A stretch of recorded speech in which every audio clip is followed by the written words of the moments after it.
Բարի երեկո հարգելի հետևորդներ, եթերում պրեսինգն է։ Այսօրվա իմ զրուցակիցը Շվեյցարիա-Հայաստան խորհրդարանական խմբի նախկին գլխավոր քարտուղար, Շվեյցարիայի հայկական եւ հայամետ կազմակերպությունների խորհրդի նախագահ Սարգիս Շահինյանն է։ Շնորհակալ եմ, պարոն Շահինյան, հրավերս ընդունելու համար։ Ուրախ եմ մեր տաղավարում ընդունել ձեզ։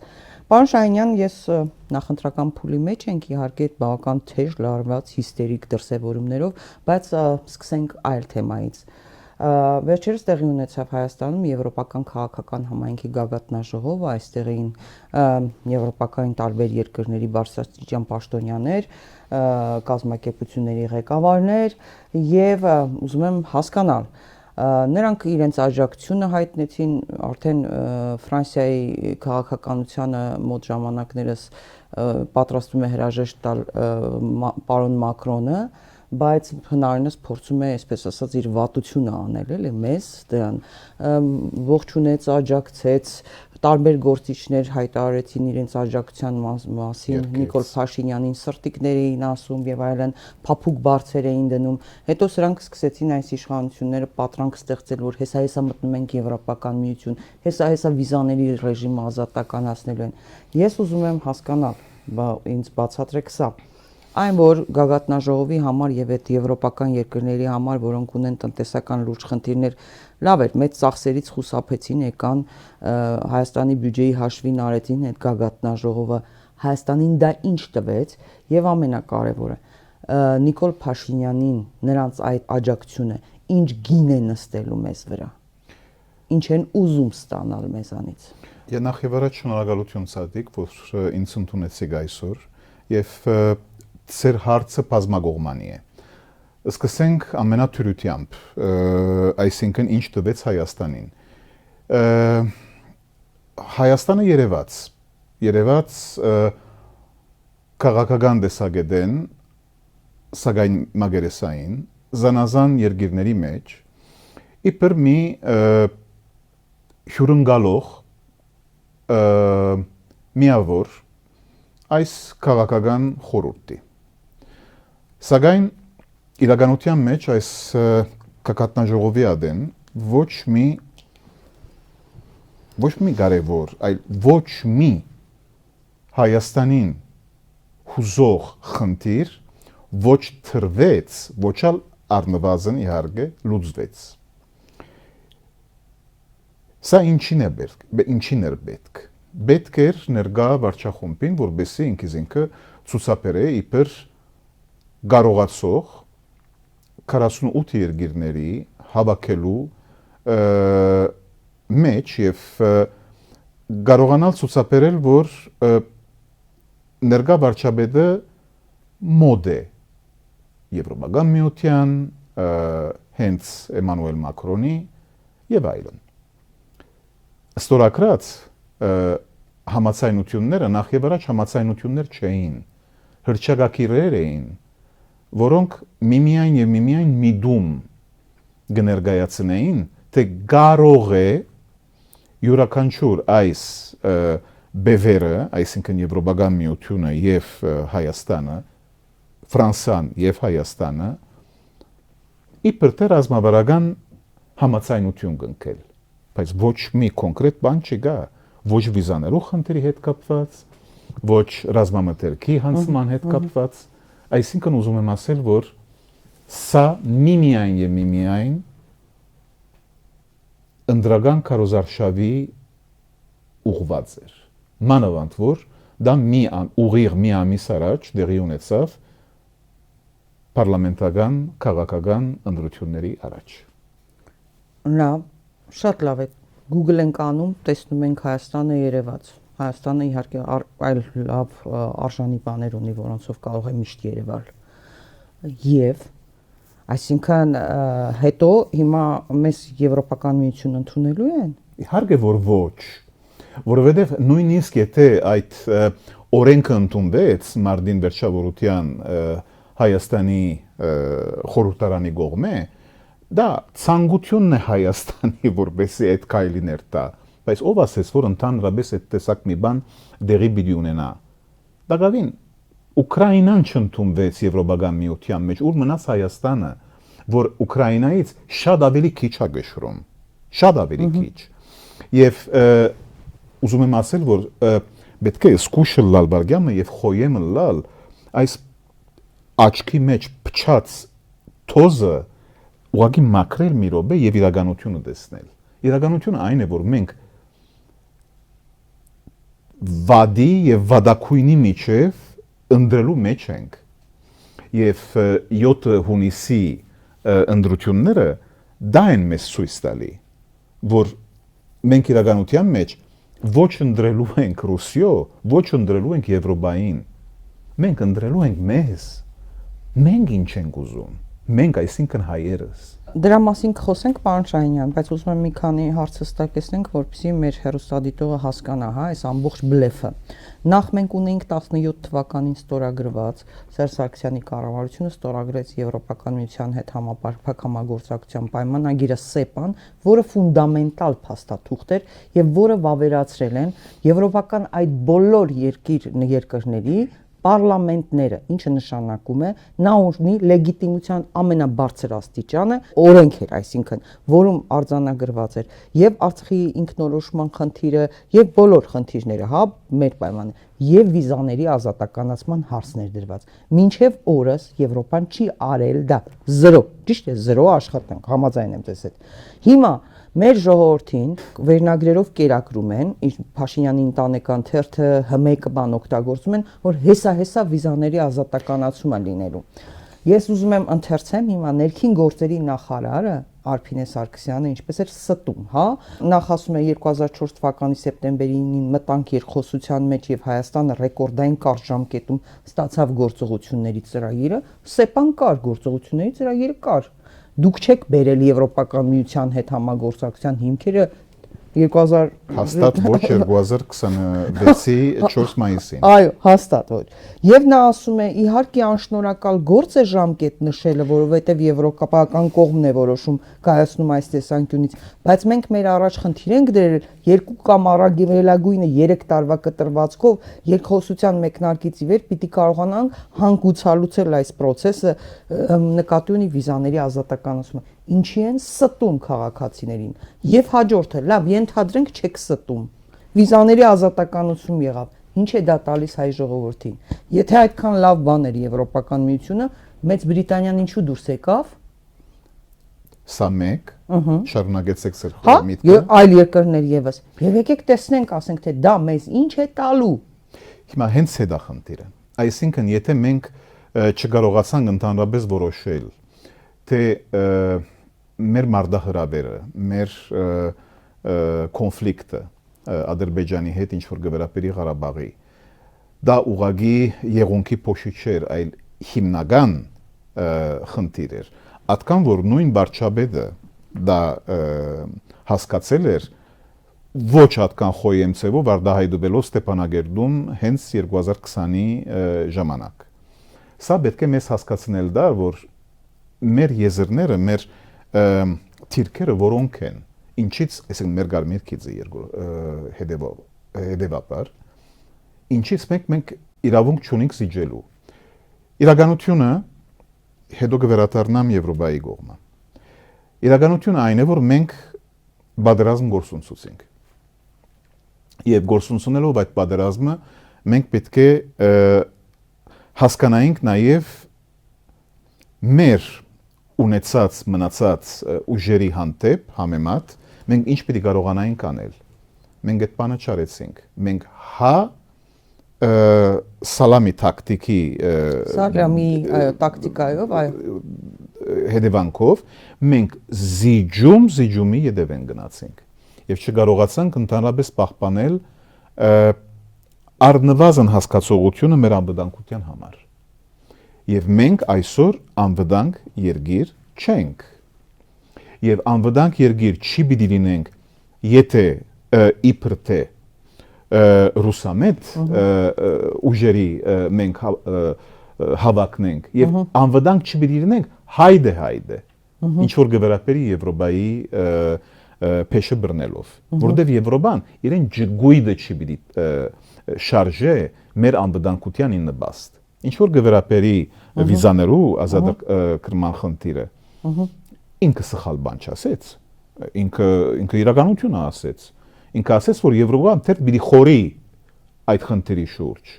եւ որ մենք ընդհանրապես դա առնում ենք եւ թոթվում ենք իբր իրականություն կամ իբր արդեն գնքված կորձարք, դա մեր երևակայության նշան է, նույն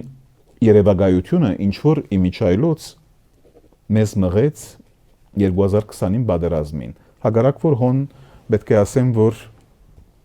իրականությունը մի քիչ ուրիշ էր, մենք այդ 4000 հոգին ես նվազն եմ ասում, զոհերի թիվի մասին եմ խոսում, դա դալ իբր քին Ղարաբաղը գործունեելու եւ ընդհանրապես 240 քառակուսի կիլոմետր սուվերեն Հայաստանի դարաշը գործունեելու եւ սա պետք է մեզ խորել դա թե արդյոք էս եղած վարչապետը եւ վարչախումբը իվիճակի են կոնկրետ երկիր ղեկավարելու ես չեմ ճանաչում որևէ մի երկիրի գլխավոր անձնավորություն որը ըրած լինելով մի պատերազմ եւ գործունեացած լինելով ինքը որոշած լինի իրեն աթորը պահպանելու համար շարունակե իրեն գործունեությունը քաղաքական ես նայեցեք նոր չեմ հայկական քաղաքականությունը ընդհանրապես արժև դանելու եւ Հայաստանի եւ ժամանակին իհարկե զվիցերիո համայն շահերը հոլովելու ամեն ինչ արեցի որպեսզի դա կարողանա լինել չմոռանալով սակայն Ղարաբաղի կարևորությունը ընդգծելու եւ ինչ որ դեղի ունեցավ ես չեմ գտնար ուղղակի բադախական գտնել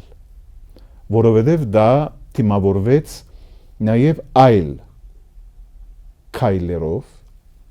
հենց վարչապետի կողմից ամենաուշը 2025-ի հունվարին Զվիցերիո մեջ, Ամերիկայի մեջ, Ֆրանսիայի մեջ, Գերմանիո մեջ, Չեխիայի մեջ 10 օրվան ընթացքին ինչ որ գվերապերեր ցեղասպանության հարցի դակ իրողությունը եւ պատճառները հարցի դակ տնելու հետ կապված։ Ինչ նկատի ունեք։ Ինչ որ դեղի ունեցավ 24 հունվար 2025-ին Զվիցերիո Ցյուրիխի քաղաքի մեջ ներկայությամբ որոշ համայնքի բարերարներ, ներկայացուցիչներ Եշիգայի իմիջայլոց եւ ասելով որ իրեն հրադարագած հոլովակի միջոցով մի ժամվա Փաշինյանի հրապարակած որ հայկական ցեղասպանության իրականությունը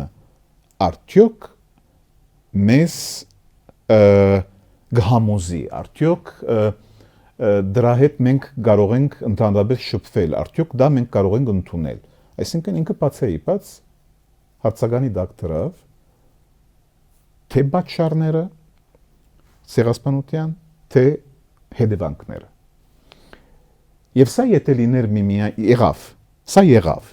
եւ ինքը արցանակրեց դե ուրացումը իրեն հերթին սա ուրացման ցեղասպանության ուրացումը ժողտողականության մի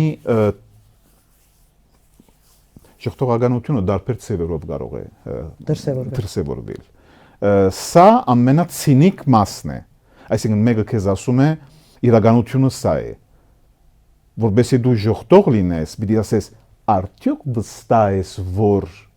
այս իրականությունը իրական է սա է ամենասարսափելը դե իրենք այդպես էլ ասում են եկեք մի հատ հաշվենք տեսնենք ինչքան մարդ է զոհվել արդյոք 1.5 միլիոն է զոհվել արդյոք մենք չենք մեղավորը փաստորեն մենք ենք հիմա մեղավոր որ մեզ ցեղասպանել են դա թուրքական թեզերն են ժողովրդական թեզերն են որտեղ թուրքերն էլ տարիներ շարունակ ասում էին եկեք մի հատ տեսնենք այդքան հայ ապրել է այստեղ որ ասում են 1.5 միլիոն ցեղասպանել երկրորդ սրարխիվները բացեցեք երբ որ արդեն բաց են բոլորին եւ այլն Հիմա նայեցեք, այսինքն ուզում եմ ասել, որ այս երկու բևերները միացնելով, այսինքն Եվրոպական միության ներկայացուցիչները հոսքալով եւ թոս փչելով եւ ընդհանրապես իրականությունը հարցականի դակ տնելով եւ երրորդը պիտի ավելցնեմ Ղարաբաղի հագամարտությունը գործնելով եւ հետակա հնարավոր միջոցը 300,000 ադրբեջանցիներու վերադարձը գերդելով ընդունելով արևմտյան Ադրբեջանի հասկացողությունը եւ նարատիվը, սա արդեն մեզ հասկացնել դալիս է, որ այս ամեն ինչը բադախական չի։ Հիմա թուրքական ծրագիր։ Այո, միանգամայն։ Եվ ես վստահված եմ, այսինքն գտնամ ցեզ վստահ ցևով ասել, որ Արդակին գործերի նախարարի կորձնայությունը շատ խելամիտ էր։ Հական Ֆիդանի մասին է խոսքը։ Եվ սա համաբարբակ մոդեցում էր Ղարաբաղի պատերազմը գործունեությունը, ցեղասպանության իրականությունը բանի դակ դնելը։ Այսինքն մի ծրագրի մաս է, մի մեծ ծրագրի մաս է։ Իհարկե։ Թուրքական մեծ ծրագրի։ Հական Ֆիդանը պատական մարդ չի, ինքը արտաքին հետախուզության ղեկավարն էր, որը սևարկղերին է տիրապետում եւ դրա մասին ներդողանն է նույնիսկ, այսինքն իրենց համար սպիտակ արգելում է։ Հա, բայց տիրապետում է այդ ամեն ինչին, երբ որ ինքը աջակցում է Փաշինյանին, ղեկավարում է։ Դա դարբերություն կա։ Ինքն է թելերը քաշում, Էրդողանը չի, Հական Ֆիդանն է։ Եվ ինձ ուղղակի լավ լսեք, հաջորդ նախագահան Թուրքիո ինքն է լինելու։ Եվ ուզում եմ ասել, որ այդ խոսքի յետևեն վազելը մագի ընդհանուր ժողովի ամեջապես հետո չուզենալ դեսնվիլ Մակրոնի հետ, այլ ուղղակի թրքական դուն երթալ եւ Էրդողանի քիրքը ցերկը բռնելով եւ նկարվելով, ինքը ինչ տեսակ պատկամ ուզում էր դալ, հոն որ Մակրոնի երևակայեցեք Մակրոնի այդ ժամանակին, շատ ավելի խոսեցավ հենց Ղարաբաղի հայատապման մասին եւ իրավունքների մասին, քան նույն Փաշինյանը։ Մագի ընդհանուր ժողովի ընթացքին ինքը ամեն ինչ արած, որովհետեւ դրա մասին չխոսվի։ Հիմա ինչ հասկանամ ես այս ամեն ինչի մեջ։ Հոս լուրջ բանի խնդիր կա երգիր բահելու մդատրության գարողության խնդիր կա։ Ես այդ նաիվությունը չունիմ, որ մենք պետք է շարունակենք թշնամիտ մնալ թե Ադրբեջանի հետ, թե Թուրքիո հետ։ Որևէ իշխանություն նախկինը չի ասել այդպիսի բան։ Հենց է դա։ Չեն էլ արել դա, այսինքն փորձել են բանակցություններով հասնել։ Հենց է դա խնդիրը։ Այսինքն ուզում եմ ասել, որ նախ եւ առաջ էս 4 մայիսի կակատնաժողովը, ինչպես որ Նիկոլ Փաշինյանն է գարկատրել, հանքից ցևով որևէ մի ուրիշ ղեկավար պիտի կարողանար գարկատրել։ Իհարկե, նախկինները միշտ էլ արել են, այո։ Այսինքն բան չի գա։ Բայց Մակրոնի սուտը, հա, լկտի սուտը, որ ասում է առաջին ղեկավարն է եկել, ասենք ոնց կարելի է։ Այդպես չի։ Ասենք Ժակ Շիրակն է եկել, Սարկոզին է եկել, Օլանդն է եկել, այսինքն նույն Պուտինը։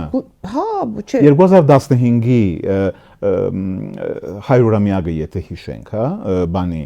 ցեղասպանության, մոռացանք, քանի pedagan գլխավորներ էին եկել։ Չէ, նկատի ունեմ Ֆրանսիայի, որ ասում է, որ ղեկավարներից Մակրոն քեզնից առաջ լիքը մարդ է եկել։ Անպայման։ Ասենք, ինչու ես այդ սուտը ասում։ Ու հետո կներեք գնում Մարսելիա հայերի հետ հանդիպում Պրահայից հետո, ասում ես ապշած եմ Նիկոլ Փաշինյանը ոչնչի դիմաց ինչպես հանձնեց Արցախը։ Ինքն է ասել, այստեղ պատմել են ֆրանսահայեր, որոնք ներկա են եղել այդ հանդիպմանը Մակրոնի հետ։ Այսինքն Մակրոնը աբուշ չի։ Ինքը շատ լավ գիտե, թե ինչ է անում, թե ուր ինչ է ասում։ Գինենք մենք վճարելու։ Նիկոլ Փաշինյանը հայ ժողովրդով է վճարելու։ Մեր երկրով է վճար։ Ինչ գին են ուզում։ Առաջ հայ զինվորների ցանկով եւ հետո խողով եւ ի վերջո հողով, հա։ Այո։ Եվ դակավին նորեն եմ ընդգծում։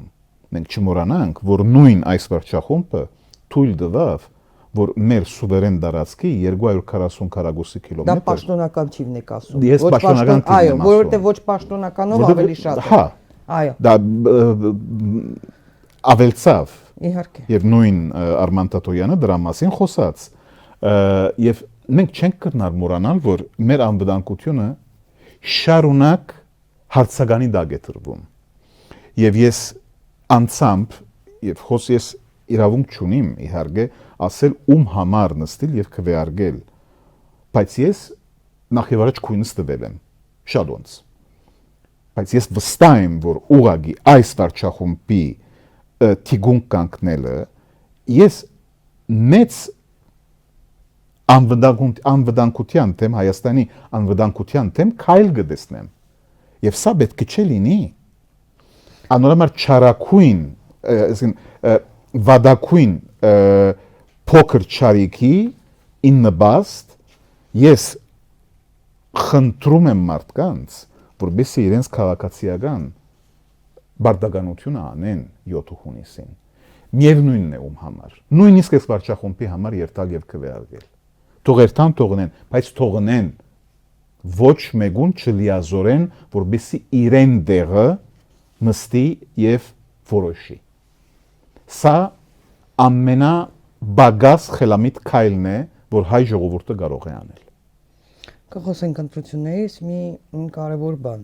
Այստեղ Եվրոպական հանձնաժողովի նախագահ Ուրսուլա ֆոն դեր Լայենը հստակ ասաց, մեր նպատակը միջին միջանցքն է։ Ահա։ Մեր Սյունիքը իրենց դրա համար է պետք։ Հա, Թուրքիայի տարածքային կառավարման եւ տրանսպորտի նախարարները Ալիևը իր խորհրդականներով բանով արտգործ նախարարով հայտարարում են, որ շուտով 4 տարուց 3-4 տարուց Զանգեզուրի միջանցքը պատրաստ կլինի։ Ավարտին են հասցնելու։ Օրեր առաջ Ղազախստանում տեղի ունեցել թուրքական պետությունների կազմակերպության ղեկավարների հերթական հանդիպումը եւ մենք հրապարակեցինք Euronews-ի հոդվածը Euronews-ը իդեպ այսպես պրոթուրքական մեդիա է ինքը համարվում եւ նաեւ իր հետևում կանգնած կապիտալով եւ այնտեղ խոսում են տրանսպորտային ուղիներից, իրենց համագործակցությունից, իրենց նպատակներից, այն թուրքական պետությունների կազմակերպությունը, որի մասին Էրդողանը ասում էր, որ մենք պետք է ունենանք մեր բանակը, մեր ռազմական հնարավորությունները, հա, բայց իրենք ասում են, որ սա պետք է լինի աշխարհաքաղաքական լուրջ միավոր պետք է դառնա, այս թուրքական պետությունների կազմակերպությունը, Ալիևն է այնտեղ նաև ելույթ ունեցել Էրդողանը բնականաբար եւ ցույց են խոսել են նաեւ այդ միջին միջանցքի մասին, Զանգեզուրի միջանցքի մասին, որպես թուրքական պետությունների կազմակերպության երկրների ռազմավարական առաջնահերթություն միջին միջանցքն է, որը հայտնի է նաև որպես Անդրկասպյան միջազգային տրանսպորտային երթուղի, երկաթուղային եւ ծովային ուղիներով անցնող տրանսպորտային ցանց է, որը Ղազախստանի, Ադրբեջանի եւ Վրաստանի տարածքով կապում է Չինաստանն ու Հարավ-Արևելյան Ասիան, Թուրքիայի եւ Եվրոպայի հետ։ Ալիևը հայտարարել է, մեր ընտանիքը թուրքական աշխարհը պետք է վերածվի 21-րդ դարի ազդեցիկ աշխարհաքաղաքական ուժային կենտրոններից մեկի։ Նաև Ալիևը ասել է, որ ներկայիս գլոբալ աշխարհաքաղաքական միջավայրում միջին միջանցքի կարևորությունը ել ավելի է մեծանում, Զանգեզուրի միջանցքը, որը գնում է դեպի իրագործում, կդառնա միջին միջանցքի առանցքային հատվածներից մեկը։ Ես ներկայացրեցի եւ տիկին Ուրսուլա ֆոն դեր Լայենի ասածը այստեղ, որ իրենց համար կարևորը միջին միջանցքն է, Զանգեզուրի միջանցքով եւ այլն, հա, եւ նաեւ բաց ասում են եւ նաեւ թուրքական պետությունների կազմակերպության օրեր առաջ արած հայտարարությունները մենք Սյունիքով ենք վճարելու հանձնելու են Սյունիքը հստակ ասում են մեր տարածքների վերաբերյալ իրենք որոշումներ են կայացնում, իրենք հայտարարություններ են անում, աշխատանքներ են անում, Փաշինյանին այդ սրտիկների, PR-ների գինը Սյունիքով ենք վճարելու։ Ուրեմն վերջին հարցումից սկսեմ, եթե Սյունիքով ենք վճարելու, դա ամենացածր վաճառքի քինը կլինի։ Ես վախենում եմ, որ Հայաստանով ենք վճարելու։ Ինչ որ գվերապերի Ադրբեջանի եւ Թուրքիո հետ կապի մասին, տրիպի մասին է խոսքը։ Հոն մենք պետք է հասկանանք, որ իրականության մեջ Հայաստանը 26% ստանալով այդ անցողային դուրքերի դեսագետից ինքը որևէ ցևով հոն ասելիք չի պիտի ունենա։ Մանավանդ որ եւ սա մերին նպաստ ուղղակի չի խոսում, որ այդ իրերի էներգիայի հնարավորությունների մարդկանց հնարավորությունների ռազմամթերքի անցողային հնարավորությունների Հայաստանին ոչ մի բան չի գալու։ Եվ ես ապշած եմ այդ ղեկավարների կողմից այդ բարձ նաիվ ընդունելությունը տրիպի կարևորության, երբ որ դակավին ամենա դքեդ անձնավորությունը, որ այդ շահակորձման փաստաթուղթը, տրիպի շահակորձման փաստաթուղթը նստի եւ գարտա, ինքը կհասկանա, որ հոն Հայաստանը անելիք չունի, որևէ մի անելիք չունի։ Ինքը բարձաբես պիտի մնա 49 դարի սկիզբը 26 եւ 74%-ով, հետո հետակա գուցե 50 դարին 51 եւ 49%-ով, բայց ինքը ռազմավարական խոսք չունի ասելիք։ Ամենավատը մենք ռազմավարական հնարավորությունը Իրանի թեպի Սևձով եւ Իրանի թեպի Ռուսաստան համագործակցության հնարավորությունը պիտի գոդրենք, որովհետեւ այդ միջանցքը ընդհանրապես հասկացնելու, որ թյուրացնելու քայլը չի ընդգրկում մնացորդ հնարավորությունները։ Խնդիրը այն է, որ այս ամեն ինչը մինչև արալıq պիտի տա, ոչ մինչև երասխը եւ երասխից հետո մեր հնարավորությունները մենք չի պիտի կարողանանք կործածել, ոչ Երևանի, ոչ Գյումրիի, ոչ Սադախլուի եւ այլն։ Այսինքն ուզում եմ ասել, որ մենք մերգ ենք, այս խնդիրի առջև մերգ ենք եւ նույն ֆոն դեր Լայենը սուդում է իրականության մեջ, որտեղ ինքը սադարում է այս ամեն ինչին, բես որբեսի խնդիր չունենա Հայաստանի, Թուրքիո եւ Ադրբեջանի միջև։ Ինքը իրեն կորձը արդեն սև կորձը արդեն արել է։ Ինքը հայտարարելով Ալիևին իբր վստահելի բևեր երկու անգամ։ Ինքը արդեն Բաքու Թիֆլիս Ջայանի եւ Տրանսկասպիան հնարավորությունը Հունաստանի եւ Իտալիո միջև ինքը հնարավորությունները ապահովել է եւ ինքը դա ստանալու է իհարկե շատ ավելի ծանր, ավելի թանկ քինով, քանի որ այդ խելամետությունը չունեցավ նախագահ Թրամփը վարգյամը խորելու թե ինչ պիտի նշանակեր ընդհանրապես այդ պատերազմը հրճակել Իրանի դեմ, Հորմուզի նեղույցը փակելով եւ թրել դալով թե գազի եւ քարյուղի քիները, ինքը արդեն լուծած էր, ինքը բանի պետք չուներ այդ խնդիրները լուծելու համար, ինքը այդ նեղույցի պետք չուներ եւ վաղնալ չի լինելու այդպես, որ այդ նեղույցը պիտի, այսինքն ոչ բանի նեղույցը, որտեղ նեղույցը Զանգեզուրի, այսինքն Մեղրու նեղույցը դա չի պիտի լուծի որևէ մի բան, չգարձեք, որ Չինաստանը դրան են սպասում, հա, որբեսի իրերը կարողանա հանգիստ ձևով Եվրոպա հասցնել։ Դուք կարծում եք, որ Չինաստանը արդեն Ղազախստանի միջոցով եւ նույն Բաքու Թիֆլիս Ջայանի ճանապարհը կործածելով ինքը չի անում իրեն կորձը։ Իհարկե որ անում է։ Եվ այդքան վստահ չեմ, որ Չինաստանը պիտի հետաքրքրվի ջերմ ցևով այդ հնարավորությունից։ Մի օպցիոն է, այսինքն հնարավորություն է։ Մի ավել, քանի տոկոս, 2%,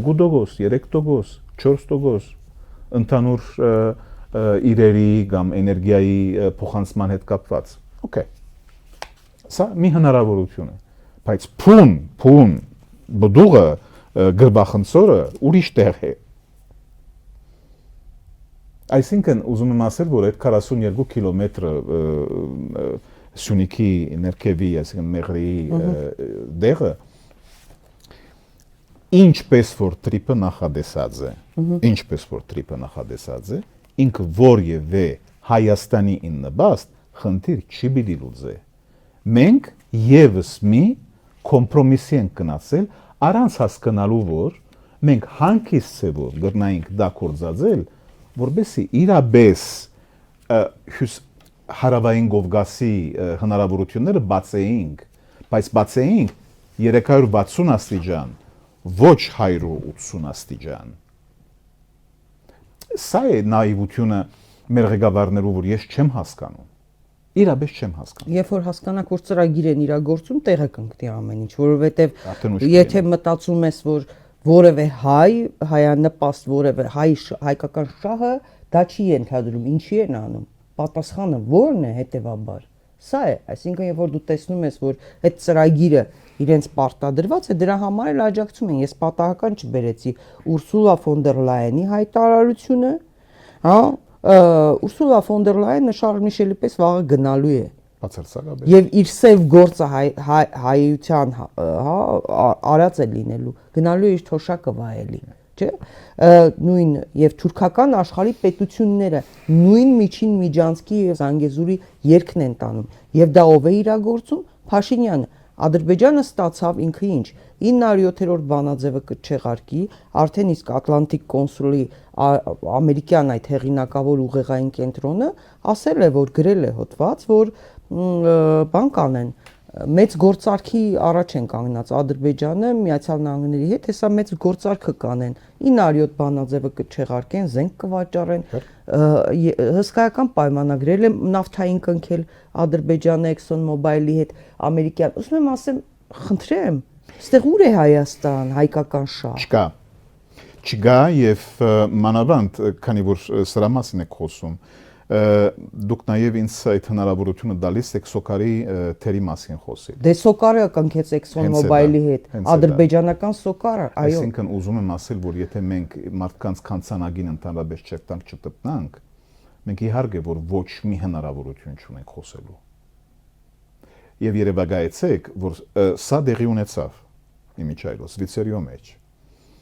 Ղարաբաղի ներկայացուցիչների կողմէ հայցի եւ Շվեյցարիա Հայաստան ընկերակցության կողմէ ներկայացված հայցի 18 մարտին այս տարվա։ Սա իհարկե խնդիր չի պիտի լուծի, բայց կվստահեցնեմ, որ առաջինը որ իրեն փորիցավը ներկայացուց եւ հայտնաբերեց, դա Ադրբեջանն էր, ոչ Հայաստանը, ոչ Շվեյցարիան։ Վերադառնալով Մակրոնի վրա ընդրվելու խնդիրի շուրջ եւ հետեւաբար իհարկե Ուրսուլա ֆոն դեր Լայենը ավելի շատ ժամանակ կմնա Անտոնիո Կոստան նույնը բայց Մակրոնը կալ ապրիլին 2027-ի ապրիլին ուզե պիտի հեռանա եւ աստված չնե որ իրեն հետևորդը նույն հասկացողությունը եւ իրեն խելքը որովհետեւ ինքը աբուշ չէ շատ խելացի մի անձնավորություն է բայց ինքը ամեն ինչ անում է որովհետեւ հիմա կարողանա իրեն նախագահական դոշակը վայելել այդպես էլ պիտի անի մանդատներ կստանա եւ այլն բայց դա կարևոր չէ խնդիրը հաջորդ եղողն է ինքը ոնց պիտի տեսնա Հայաստանին իբր ուղագի գտանգով որովհետեւ մենք չմոռանանք եթե այդ տեսակ հանգարց այդ տեսակ համացայնակիրներ գնկվեն, իսկական համացայնակիրներ գնկվեն, ռազմամթերքի բանի վաճառքի պեն, մենք կարիող չունենք, ոչ էլ գազ նավթ չունենք։ Ոչ նավթ ունենք, ոչ գազ։ Հա, այսինքն մենք ստիպված պիտի լինենք մեր իսկ ժողովուրդը բարդքի դակ տնել։ Եվ այդ բարդքը պիտի առնվի հենց այդ աղբյուրից ինչ արդեն իրենք ստեղծել են, այսինքն ճուրի հնարավորությունը։ Այսօր ճուրի մոնոպոլիան Հայաստանում ունի մի ֆրանսական ընկերություն, ում անունը Veolia է։ Եվ մենք իրանցից վարկ վերցնելով, պիտի երթանք եւ պիտի ֆինանսավորենք մի բան, որը մեզ ոչինչ ուղղակի չի պիտի բերի։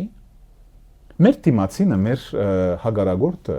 շատ կարևոր եւ քանակությամբ եւ որագի դեսագետեն ռազմամթերք ունի, որովհետեւ ինքը քնեց եւ ինքը քնելու վրա է եւ ինքը նույն նաիվությունը չունեցավ ինչպես որ մերոնք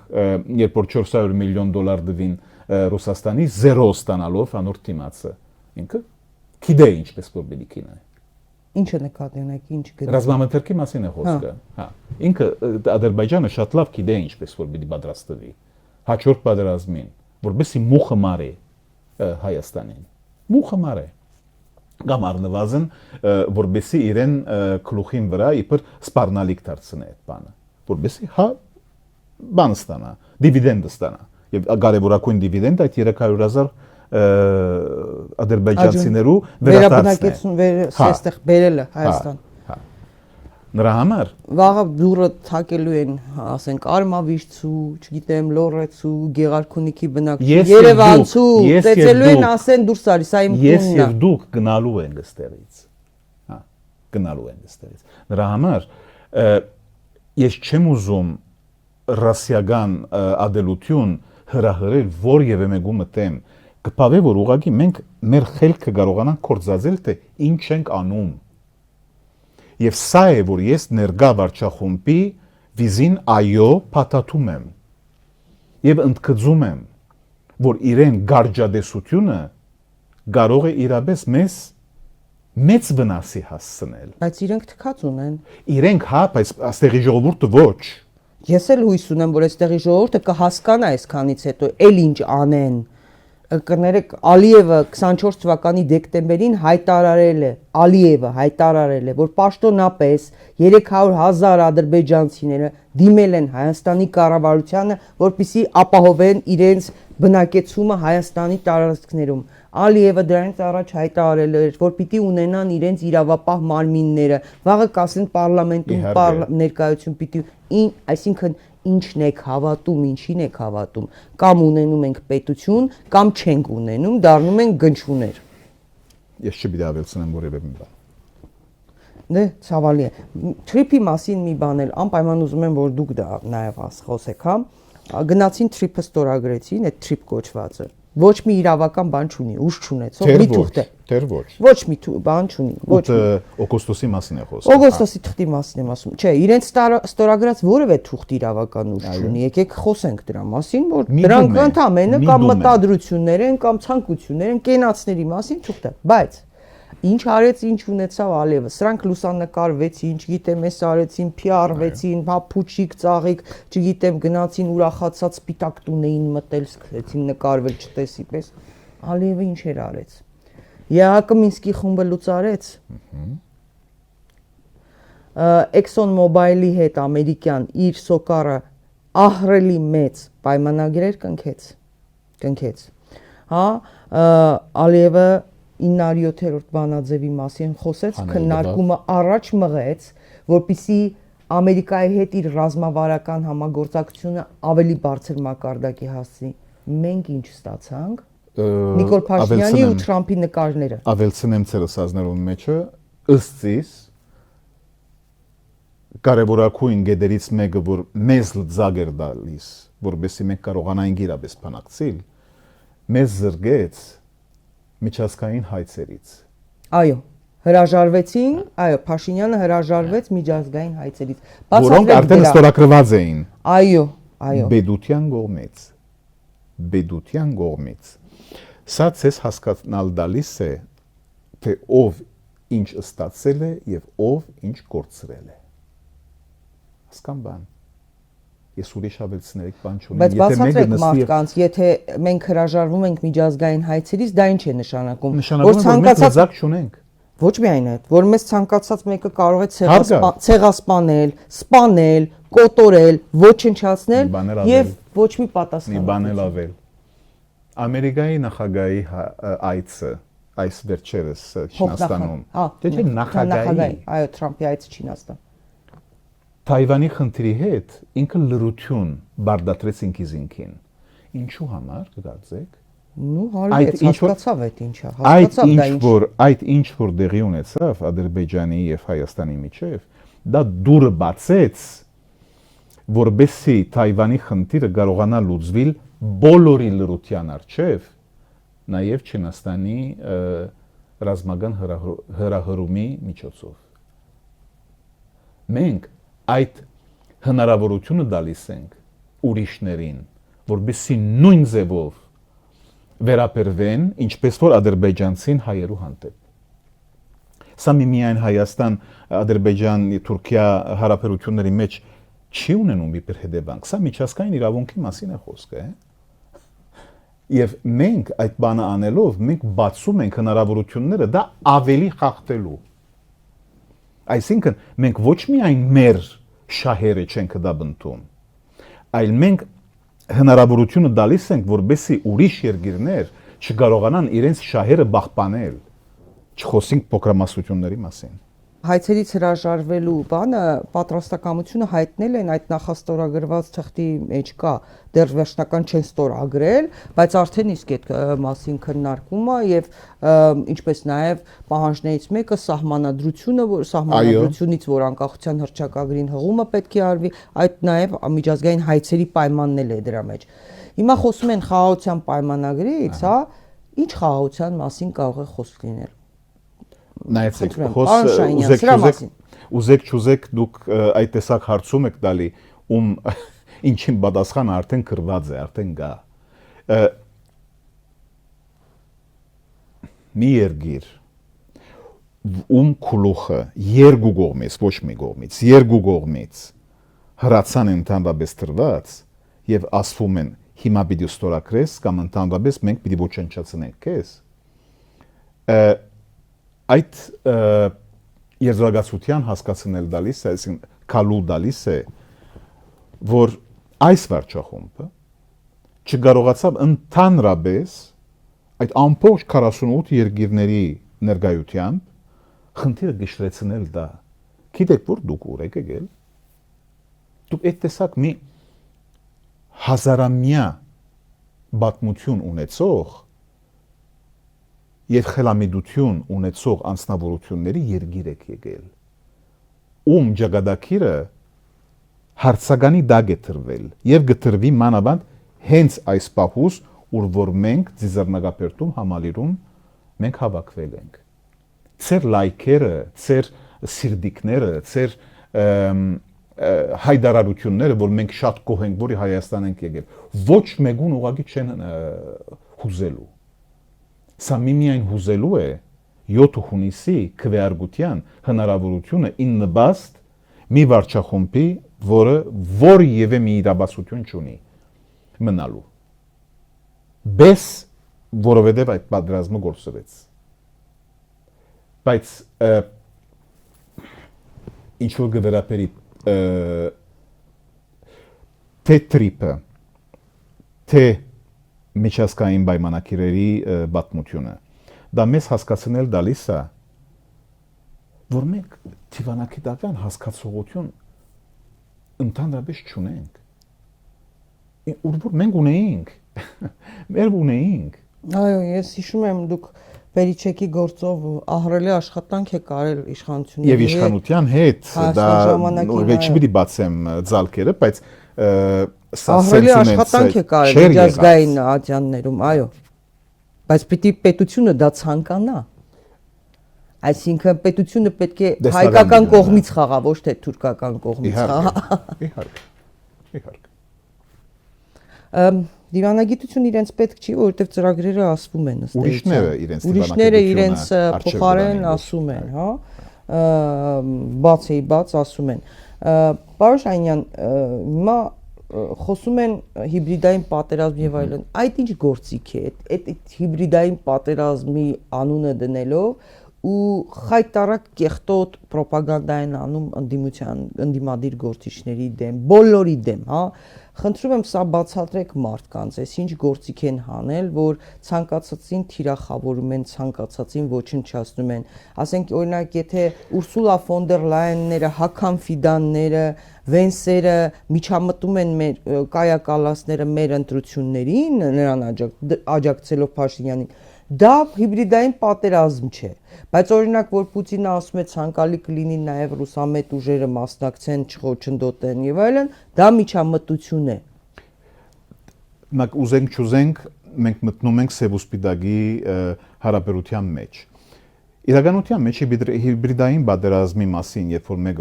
մեկը գխոսի սոցցանցերի արհեստական բանականության կորզացման մասին։ Մի ուղղությամբ ինը բաստ վարչախումբի։ Ինչ որ այդ վարչախումբի կարոզարշավի թեմա խոսում, դա հիբրիդային պատերազմ է։ Ըստ իրենց։ Այո, այդպես։ Եվ իրենց դված չդված է, չկարծեք, որ մեծ բան է, $20 միլիոն է։ Ինչ է։ Ինչու միայն 20 միլիոն։ Դրանից առաջ էլ Առաջուրի իրեն միլիոն եվրո, բայց մինչև դրանից առաջ էլ անընդհատ տալիս են։ Պետական բյուջեն են օգտագործում։ Ում։ Հայաստանի պետական բյուջեն օգտագործում են Այսինքն քարոզարշավեն։ վարչախումբը այդ ուղղությամբ է գնում, Եվրոպական միությունը այդ ուղղությամբ է գնում, բես որբեսի այս ստատուս կոն ընդհանրապես չփոխվի։ Մնա։ Հա։ Իսկ կարևորագույն բանը խնդիրը միտքն է։ Այսինքն մարդկանց առանց հայոյելու հարաբերության մեջ մտնալ եւ չափվելու կարողության մեջն է։ Եթե մենք սա, բայց հիմա արդեն ուշ է, 3 շաբաթ մնացել է ընտրություններին, սա դարձյալ վերաստեղծելը դա թիտանական կորձունայություն է, դա չեմ գիտեր, եթե պիտի կարողանանք անել, կարծեմ որ ոչ։ Բայց որ ամեն ինչ արվում է հենց այդ հիբրիդային պատերազմի միջոցով, բես որբեսի ընդդիմության պատկամը կամ խոսքը ընդհանրապես արժև չեր տա, դա ակնհայտ է։ Ակնհայտ։ Իդեպ հարգելի հետևորդներ, այսօր Արաբկիր վարչական շրջանում մի կին անհետ կորած Սպահրանտ Պապիկյանի քույրը դիմելով Նիկոլ Փաշինյանին, որը քարոզարշավ էր անցկացնում, ասել է. «Գողացել եք իմ հայրենիքը, մի ամբողջ երիտասարդ սերունդ եք ոչնչացրել, գողացել եք իմ երեխեքին, գողացել եք իմ եղբորը, գողացել եք իմ ուրախությունը»։ Սրանի պատասխան Փաշինյանը հերթական անգամ հիստերիայի մեջ է ընկել, սկսել քաշքշել կնոջ թևից ու դիմելով առհասարակ արցախցիներին եւ ընդդիմադիր քաղաքացիներին սկսել է գորգորալ, վախկոտ համբալներ, չոքացնելու եմ սաղիդ, մասկեքդ կոխելու եմ համապատասխան տեղերդ, կներեք էլի։ Ու այս իդեպ այս այլանդակ լկտի բառապաշարին հետևում էր Անահիտ Ավանեսյանն է, որի ամուսինը աղանդավորական կազմակերպության առաջնորդներից է։ Անահիտ Ավանեսյանը հավանություն էր տալիս Փաշինյանի այդ քայլերին, գլխով տնտմբացում, երբ Փաշինյանը հրում էր, թևից քաշքշում էր, հայհոյում էր այդ կնոջը, հա։ Խնդրում եմ ինձ ասեք, ինչ կլիներ, եթե արևմտյան որևէ երկրի առաջնորդ իրեն նման բան թույլ տար։ Ու հերվից է սկսում է, որովհետև ասենք հերվից պետք է սկսեմ, որպեսզի այդ երազողացության հասնեմ։ Իհարկե որ ինքը իրավաբահ իշխանությունների կողմէ պիտի հաշվի պիտի կանչվեր, անով վրա կասկած չկա։ Ես ուղղակի անցամբ ապշում եմ, որ այդ տեսակ մի հոլովակ, մի արձանագրություն ընդհանրապես սոցցանցերի մեջ դարածվեցան։ Վերջը որ այդ հիբրիդային պատերազմի մասին ընդհանրապես պատերազմ է հռչակվել, հա։ Այսինքն ուզում եմ ասել, որ ինքն ալ չի իմանում, թե ինչ է անում։ Որովհետև եթե այդ տեսակ մի իրականություն մարդկանց երեսին արչև տրվում է, ինչպես որ արչևը տրվեց այդ մետրոյի պատմությունը, որ դեղի ունեցավ, եւ շատ ուրիշներ։ Սա դրա մասին է խոսում, որ դա փաստ է։ Այս մարդու մեղմ պիտի արտահայտվի չկարողության հնարավորություններին փաստն է, որովհետև եթե մեկը այդպես վարվի մի անձնավորության, որը այո զայրահեղձել արտահայտվեց իրեն հանդեպ, բայց ինքը գխնդրեմ կարող էր նաև հավասարակշռված ձևով պատասխանել, իսկ այս անձը հավասարակշռված չի։ Հա, բայց բանի Ալիևի մոտ կուրկուրի ձակ է դառնում։ Ոչ Ալիևի։ բոլոր աշխարհի։ Սա է խնդիրը։ Ես գուցե ի դարբերության բացարձակ մեծամասնության Հայաստանի ընդրողների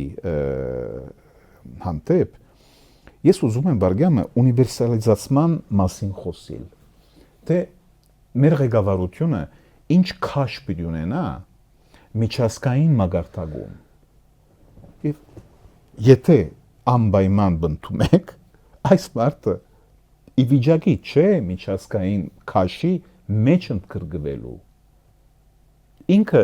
ի վիճակի չէ նորմալ մարդկանց բացատրելու եւ խոսելու։ Սա ինձ արդեն հասկացնել դալիս է, թե որքան անիմաստ է այս վարչախումբին եւ այս վարչապետին դարձյալ վերանդրելու։ Հակառակ որ ես կհասկանամ, նայեցեք,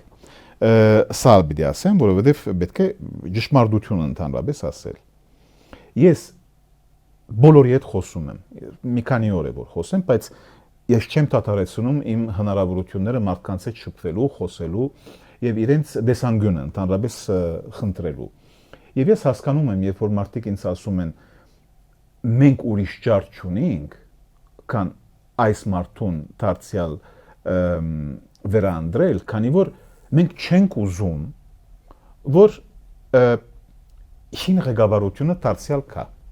Ասեք ես կասեմ, դա դեմագոգիա է, դա նիկոլականություն է, դա հստակ նիկոլականություն է, որովհետև ինքը գործածում է, բայց ես ցեզ վստահեցնում եմ, որ մարդիկ, որոնք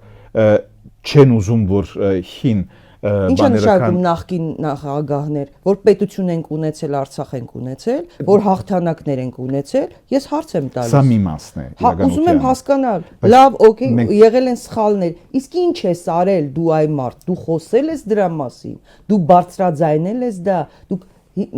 կներեք, միջին վիճակագրական գործարարների մի հատված վախեցած մտել էր բաները, կոնֆորմիստ էին, որովհետև օգտվում էին, հիմա էլ են նույն բանը։ Այո։ Դա դեմագոգիա է, դա պոպուլիզմ է, դա կեղծիք է, դա նիկոլիզմ է։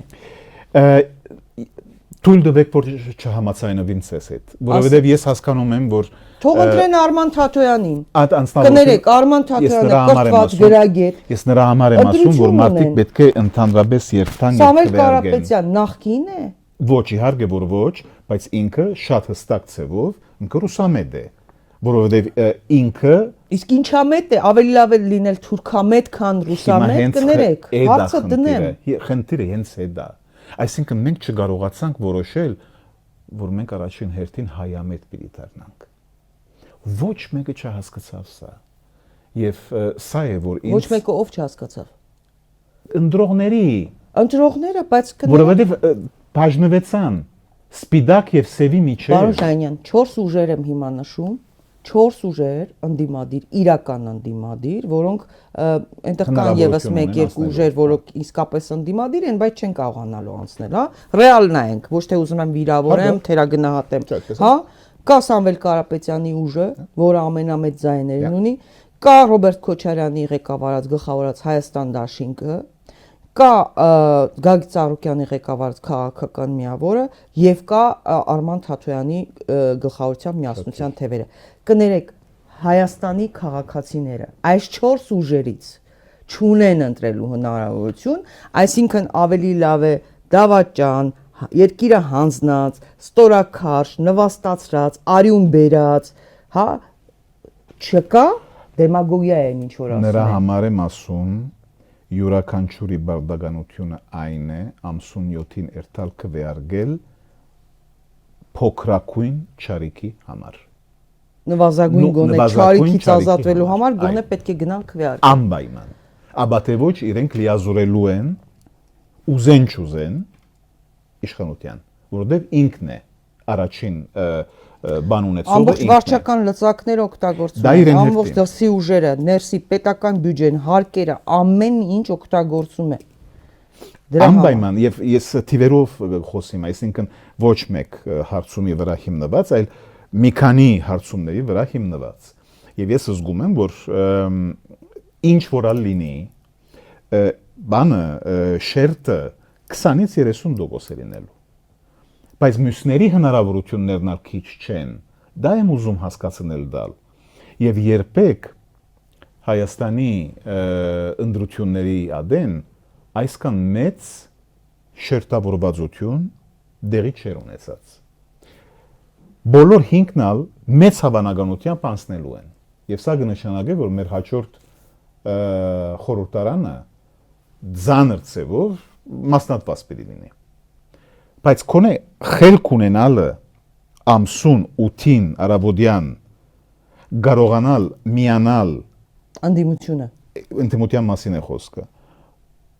որբեսի ընդհանրապես մի հստակ ծրագիր կարողանա իրականանալ եւ ոչ միայն եւ միայն Նիկոլ Փաշինյանը վար առնելու համար, այլ հստակ ծրագիրի համար։ Ես անկարելի բան չեմ տեսնում։ Բայց կորս պետք է այս ուղղությամբ։ Թույլ տվեք արդահայտեմ իմին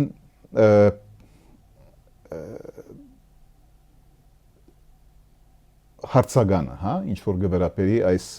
խոյեմության մասին։ Գարելին եւ հստակությունը նրանց միջև ահագին դեղ կա։ Ես պետք է հասկանամ, թե ով ինչ երկիրի համար պատրաստ է ընդհանրապես իրեն իսկական քարազարշավը արժեվ դանելու եւ պատասխանատվությունը առնելու հետագայի համար։ Եթե այդ պատասխանատվությունը հստակ հիմքերի վրա դրված լինի, քլխուս վրա։ Այսինքն պիտի ընդդիմադիր ուժերը ամսի 8-ին միավորվեն բոլորը, հիմա էլ, այսինքն ամեն մեկը աշխատելով ընտրազանգվածի հետ ձայները հավաքելով, պիտի միավորվեն, խոհեմություն ունենան, միավորվեն։ Բացարձակապես եւ իրենց ակլորային մոդեցումը, եսի, էգոյի գացությունը իրապես մի դեղ տնել։ Եվ իննբաստ մեր ժողովրդի եւ մեր ազգի աշխատելու։ Մենք մինչեւ եթերնել էինք խոսում մի հարց մասին, Փաշինյանը, որ ամսի 8-ին ուզում է հանրահավաք հրավիրել։ Նաեւ հայտարարել է, որ սա երկրորդ հեղափոխությունների եւ այլն։ Փաշինյանը այն մարդն է, որը մարտի 1-ի ակտիվ հրահրողներից է։ Հենց է դա։ Ըստ օդում կախված լուրերի, հարգելի հետևորդներ, ելի եմ ասել, Նիկոլ Փաշինյանը Նայիրի Հունանյանի հետ հոկտեմբերի 27-ի ոչրագործ Նայիրի Հունանյանի հետ մինչև հոկտեմբերի 27-ը եղել է Թուրքիայում, չգիտենք ինչքանով է բան։ Ժամանակը կբացվի երևի։ Հիմա ես այս ամեն ինչ ներկայացնում եմ, ինչի մարդը օրեր առաջ հայտարարել է հեղափոխություն 2 ենք անելու, մարդը, որի համար զոհերը 5000 զոհերը գրոշի արժեք չունեն, ինքը պատրաստ է զոհաբերել, հանձնել ամեն ինչ տալ, կյանքերի արյան գնով, հա, օրերս էլ տեսակ չէ, զոհ ունեցանք, այսինքն ՔՊ-ի նախընտրական պլակատը վնասելու համար մարդուն տանում են ու նա ինքնասպան է լինում։ Հիմա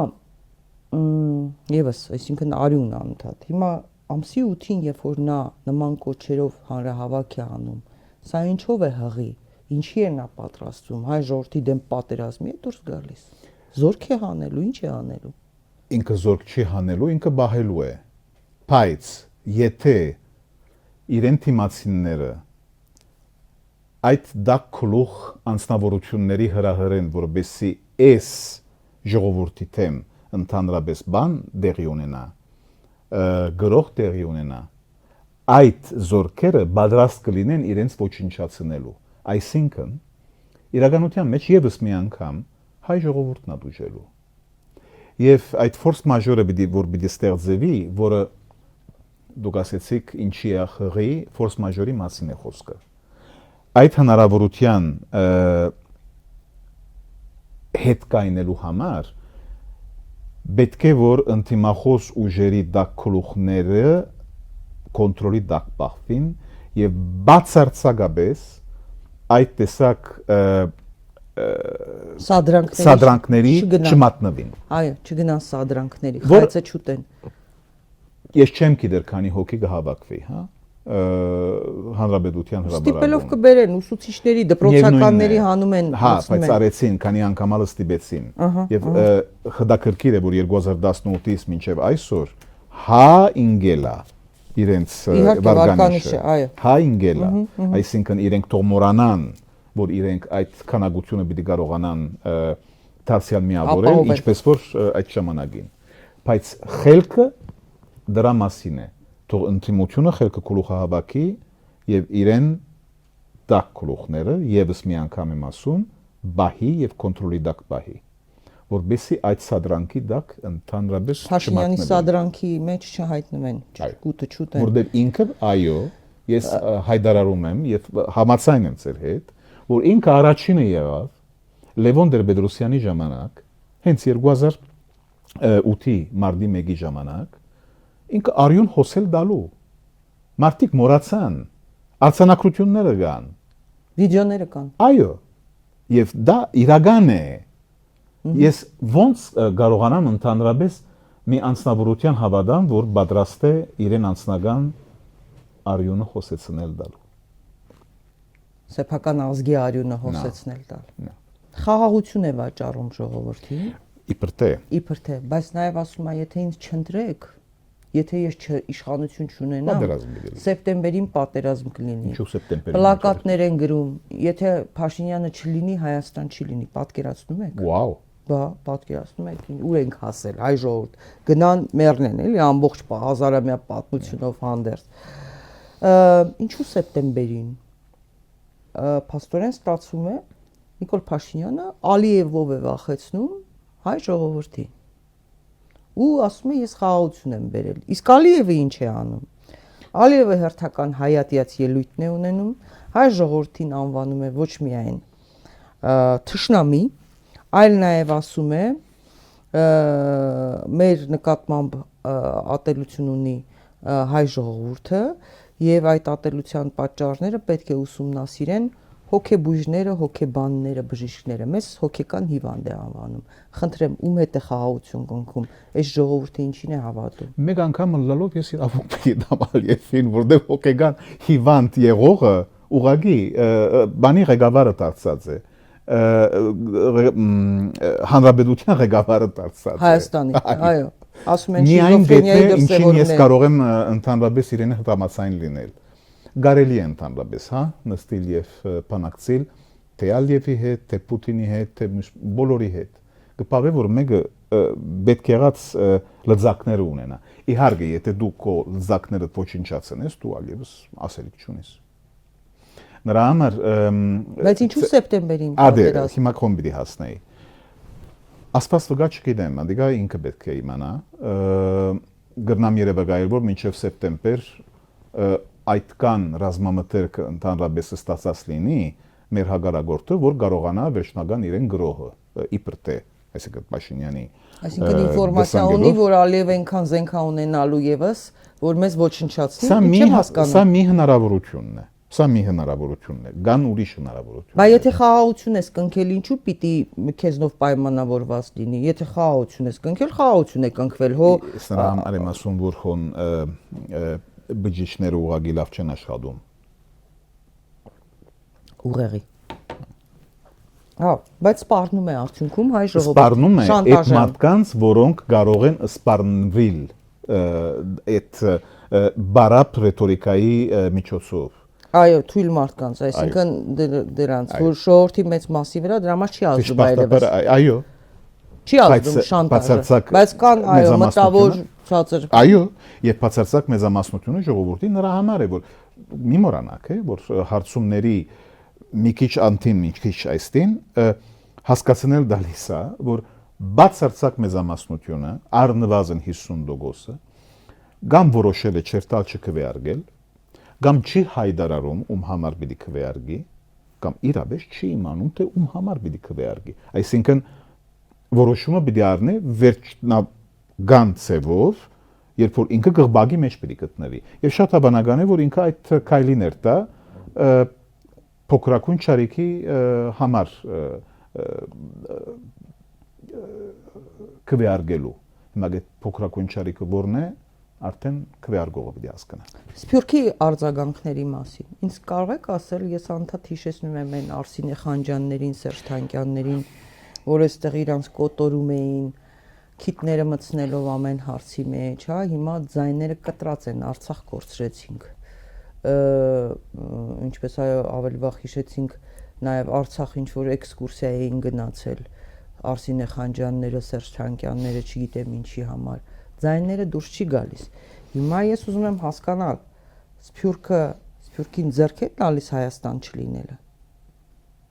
Չեն հասկանում, որ եթե Հայաստանը չլինեն, իրենք այդ նշանակությունը չեն ունենալու։ Երկու բան կա։ Դուք եղաք Սփյուռքի զորաշարժման ժողովի համագումարի Փարիզում 11 եւ 12 ապրիլին, ինչին որ ես էլ մասնակցեցա, եւ շատ ուրիշ ոչ կուսակցական անձնավորություններ։ Այո։ Եվ վերջնական հայտարարության մեջ սա հագարակ որ ես ինը բասկ վերարգեցի, սակայն հստակ ցևով Սփյուռքի եւ Հայաստանի բևերների միացման մասին էր եւ իննբաստ դրա մասին էր խոսվում, հոն որ իրականության մեջ մասնակցողների խելամիտ մասնակցողների մի կարևոր մաս հստակորեն ասեց, որ Սփյուռքը պիտի ունենա իրեն անձնական ագենդան եւ աժենդան չպիտի օրագարկը եւ չպիտի սահմանվի դա Հայաստանի աջակցությամբ։ Եթե սակայն Հայաստանը հզոր կամ ոչ տգար բեդություն լիներ եւ այդ ցանկությունը ունենար ընդհանրապես Սփյուռքի հետ համագործակցելու, ինչպես որ շատ ուրիշ այս տեսակ բևեռացում ունեցող ասկեր են անում, ինչպես որ Իսրայելը, ինչպես որ Հունաստանը, ինչպես որ Իտալիան, ինչպես որ նույն Ուկրաինան, բարձր որ Սփյուռքը արդեն լրիվ դարբեր գշիր կստանա, լրիվ դարբեր ուժ կստանա։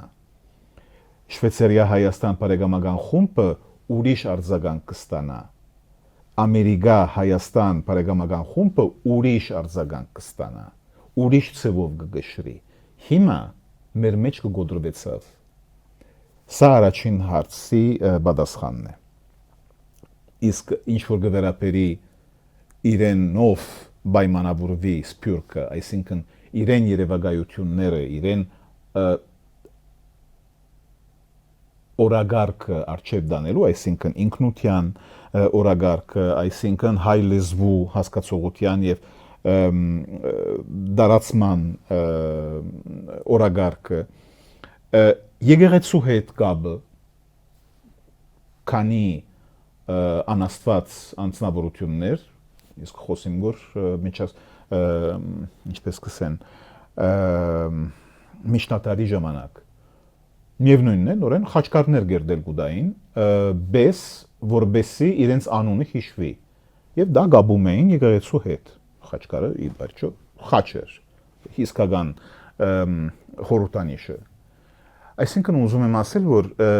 նույնիսկ ոչ հավատացյալ խելացի անձնավորությունները եկեղեցու ինստիտուտի կարևորությունը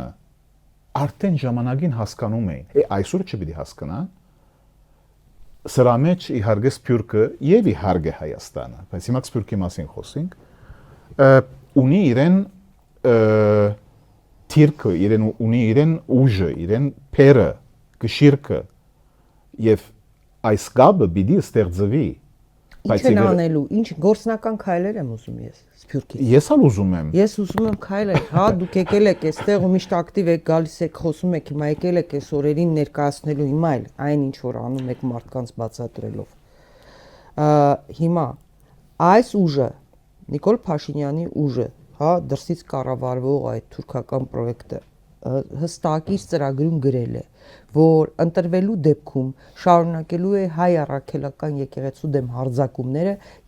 այո, քանդելու է եւ իր ուզած վեհապարին է բերելու նշանակելու։ Սփյուռք ուրեք։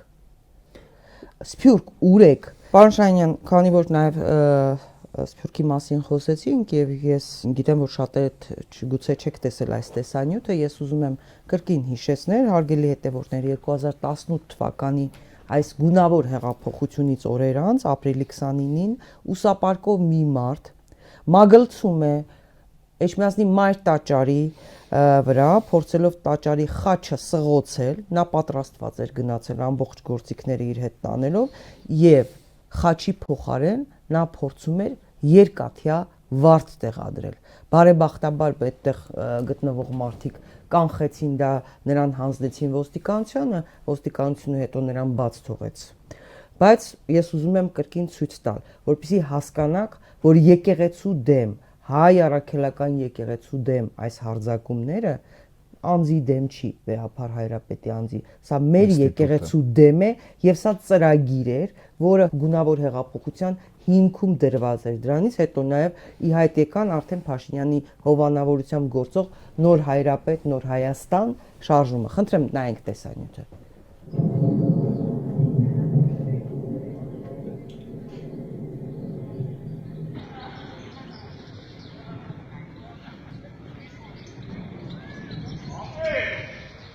Բարձրացել է եկեղեցու մայրաթոռի գագաթին գմբեթի վրա։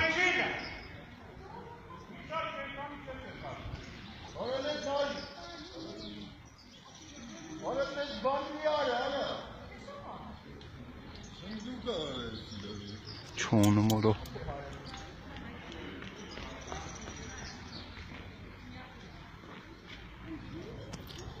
Ինչ-որ բան է տեղադրում։ Խաչի կողքին Ծծխրիմյան հայրիկ։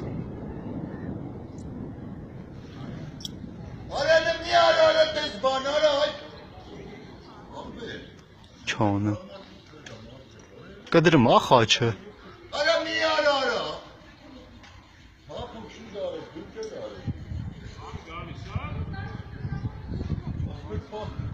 Կդրում ա խաչը։ Արա խաչը մի կդրա։ Արա տղա ջան։ Ապեր դու չես հասկանում ինչ ես անում։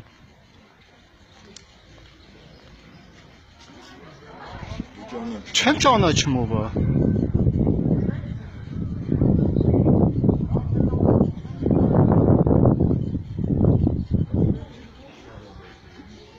Մարդ ուղարկեք հելնի վերև չթողա, ինչ եք անում։ Շուտ արեք, քանի բան չի արել։ Արա մի արա։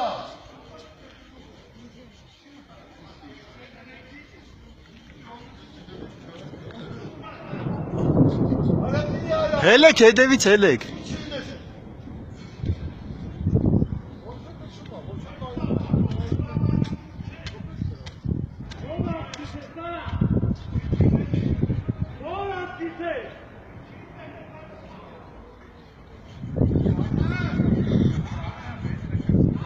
Տեսել էիք, պարոն։ Ոչ, ոչ, 2018 թվականի գունավոր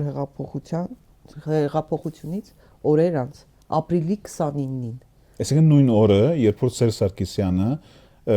հրաժարվեց Երբ որ Նիկոլ Փաշինյանը ուսապարկերով իշխանություն էր վերցնում, ուսապարկով մեկը փորձում էր սղոցել մայր տաճարի խաչը, Էջմիածնում եւ փոխարենը երկաթյա վարդ տեղադրել։ Խորհրդանշական թեփքի կարևորությունը ակնհայտ է։ Եվ մարդիկ պիտի հասկանան, որ այս տեսակ զուգատիբություն կարելի չէ ուղղակի ընդունել իբր բադահական։ Եվ ես չեմ ուզում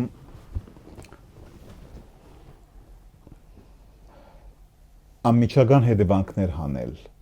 այս ամեն ինչից։ Սակայն միտումը հստակ է եւ սա դուք երբ որ ծերդանը բանն եք սղում մի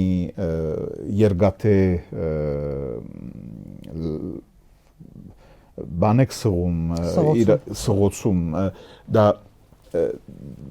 դա իրեն բան ունի, իրեն ճիշտ ունի, իրեն հասկացողություն ունի, բայց հոս մի քիչ տարբեր է։ Մի քիչը ո՞րն է, ամբողջ։ Հոս մենք թվում ենք մի խորհրդանշի, որը նույնիսկ Քրիստոսի առաջ եկած էր խաչի հասկացողությունը։ Եվ ընդհանրապես զրկել հայ ժողովրդի մայր տաճարի վրա թրված մի խաչ Սա կնշանակե ուզենալ գոդրել այս հարաբերությունը։ Չի պիտի կամ այդ նույնացման, որ քանի որ Նիկոլ Փաշինյանը եկել էր իշխանության, ուրեմն նույն ժամանակ ցանկություն կար նաև եկեղեցին քանթելը։ Բայց աստված չնե, որ այդ տեսակ զուգադիպություն իրական դառնա, սա արդեն հասկացնել տալիս է ամբողջ այդ շղթայական իրողությունները, ինչի մասին մենք այսօրվա մեր հարցազրույցի ադեն մենք խոսեցանք։ Այսինքն, որ այս ամեն ինչը թարսինման մի պլանի պատկանում էր։ Եվ սա արդեն հասկացնել տալիս է, թե մենք ում ցերկը ընդհանրապես ինգել ենք։ Մի քիչ շատ թյուրին է ասել, որ ինքը թոշակները բարձրացուցել է շնորհիվ Ղարաբաղին չլինելու, որտեղ սա է իրեն Քարոզարշավի գլխավոր գեդերից մեկը։ Մենք ծեր կյանքը բարձրացնում ենք ի հեջուկը Ղարաբաղի չլինելու մասին։ Այսինքն նույն բանը պիտի ասեին անցյալ ղեկավարները, ինչ որ գվերապերի Նախիջևանի չլինելու մասին։ Կարող եմ ասել, դա արյունոտ թոշակ է նշանակում։ Կներես, դու արյուն ես թափել, երկիր ես հանձնել, որ թոշակները բարձրացես, ինչ ես մարդկանց հանցակից սարքում քեզ։ Դա մի խնդիրն է, բայց ինքը չի լուծել իսկական խնդիրը, այսինքն տնտեսական իսկական աճի խնդիրը Հայաստանի։ Պարոն Շահինյան, այսինքն նշանակում է մենք պիտի հիմա առավել քան զգոն լինենք այս ընտրություններով։ Յուրաքանչյուր քաղաքացի պետք է հասկանա, եթե ինքը ձայն է տալիս Փաշինյանին կամ չի գնում ընտրությունների, որը նույնն է թե ձայն տալ Նիկոլ Փաշինյանին, այս թուրքական պրոյեկտը ավարտին են հասցնելու։ Այո։ Այս ծրագիրը։ Այսինքն սա պետք է հասկանան եւ իրենց օգնությամբ տապանակար է դրվելու, այս ամեն ինչի, հայ ժողովրդի, այս ամբողջ հազարամյակների պատմության վրա։ Ադրբեջանի հոգեվոր առաջնորդը Էջմիածին ասում է ադրբեջանական տարածք։ Ասում է գալու ենք մսկիթներ, Երևանի Ղազիաթ ենք վերականգնելու, էս ենք անելու։ Հա, դա է ստացվում։ Ի վերջո, հա։ Նորեն եմ ասում, ես ադիացություն հրահրելու միտում չունեմ, բայց ես իննբաստ իմ ժողովրդիս եւ իմ ազգիս ստիպված եմ խորելու։ Եվ այս վարգյանից Հայաստանը չունի իբր հարևան ոչ Լիխտենշտայնը, ոչ Գերմանիան, ոչ Ավստրիան, ոչ Իտալիան, ոչ էլ Ֆրանսիան։ Այս ինչ եք ասում։ Նիկոլ Փաշինյանը ասում է մեր աշխարհագրությունը փոխվել է։ Դուք չգիտեք, արդեն մեր հարևաններն են, ոչ թե Թուրքիան, Իրանը, Վրաստանը, Ռուսաստանը, Ադրբեջանը, մեր հարևանները հիմա աշխարհագրություն քարտեզ գլոբուսը փոխվել է, պարոն Շահինյան, ինչ եք խոսում։ Արդեն Ֆրանսիան, Լյուքսեմբուրգն, Իսպանիան, Գերմանիան, մեր հարևանները փոխվել են։ Եվ բոլորը ուղղակի պիտի վազեն եւ պիտի օգնեն Հայաստանին, եթե Աստված չնե, որևէ մի խնդիր բադայի, հա։ Ամեն մարդ կարող է երազել։ Ամեն մարդ կարող է երազել։ Եթե կարևորագույն երազողը հենց ինքն է, այսինքն մեր վարչապետը, բանը հանեցեք, ծեր երազողությունը հանեցեք։ Վերջում մեր զրույցը մի դեպքով ավարտեմ, օրերս Քարոզարշավի էր գնացել Արմավիրի մարզ եւ այդ Ազատի զորամասի հրդեհի արդյունքում զոհված տղաներից մեկի մայրը լաց լինելով գոռում էր, ասում էր, ինձ պետք չի քո թոշակը, քո տված, ինձ պետք չի քո, չգիտեմ, կառուցած մանկապարտեզը, ես իմ որդուն եմ ուզում։ Ձեր կեղտերը փակելու համար այդ հրդեհը արեցիք, իմ տղային սպանեցիք։ Եվ ասում է, երկու անգամ քեզ եմ տվել Նիկոլ Փաշինյան ձայնս, անիծվի այն օրը, որ ես քեզ ընտրել եմ։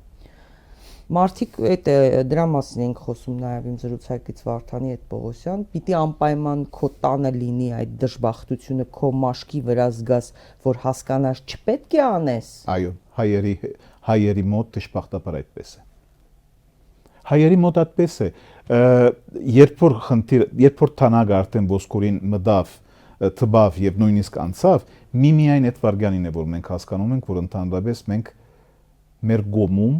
հրդեգա։ Միայն այդ պահուն։ Եվ միայն այդ վարգյանին մենք հասկանում ենք, դրա համար եմ, որ ինձ համար հարցանշան է հունիս 8-ին ընդդիմությունը ոնց է ընդհանրապես վերաբերվելու։ Այդ պահուն կմիանանք։ Նույն սպրկում։ Գուցե ուղղակի մի քիչ ավելի խելացի գտնվենք եւ մի քիչ առաջ շարժվենք, հա։ Արագ ժամանակ այլևս, այո, մեր դեմ է աշխատում։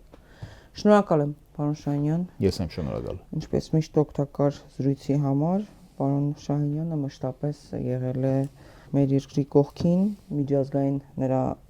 տարբեր հարթակներում նրա գործունեության մասին գուցե շատերը չգիտեք, բայց իսկապես շատ օգտակար աշխատանք է տարել։ Հարգելի հետևորդներ, կրկին հիշեցնեմ, որ իմ զրուցակիցներ Շվեյցարիա-Հայաստան խորհրդարանական խմբի նախկին գլխավոր քարտուղար, Շվեյցարիայի հայկական եւ հայամետ կազմակերպությունների խորհրդի նախագահ Սարգիս Շահինյանը։ Կհանդիպենք։